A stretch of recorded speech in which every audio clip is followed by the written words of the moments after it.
धाराशिवमध्ये आज उद्धव ठाकरेंची जाहीर सभा होती। उद्धव ठाकरे खासदार ओमराजेंवर काय बोलणार याकडे सगळ्यांचं लक्ष लागलंय। ठाकरेंच्या दौऱ्यानिमित्त धाराशिवमध्ये जोरदार शक्ती प्रदर्शनही करण्यात आले। अत्यंत निष्ठावंत मानले जाणारे खासदार ओमराजे निंबाळकर यांनी साथ सोडल्यानंतर आज पहिल्यांदाच उद्धव ठाकरे धाराशिवमध्ये जाहीर सभा घेत आहेत।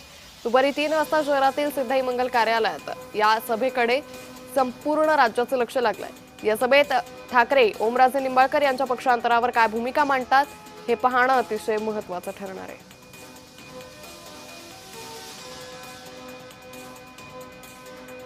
तर ही दृश्य आपण सध्या पाहतोय।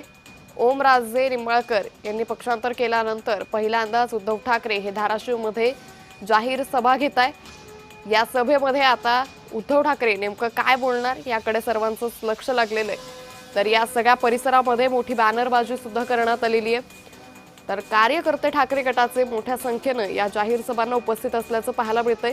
उद्धव ठाकरेंच्या भाषणाकडे सर्वांचंच लक्ष लागलंय, कारण अतिशय निष्ठावंत मानले जाणारे ओमराजे निंबाळकर यांनी शिवसेनेमध्ये प्रवेश केला आणि आता त्यानंतर उद्धव ठाकरे हे धाराशिवमध्ये आलेले आहेत। धाराशिवमधल्या ठाकरे गटाच्या कार्यकर्त्यांना ते नेमकं काय सल्ला देतात, कशा पद्धतीने मार्गदर्शन करतात हे पाहणं महत्त्वाचं आहे।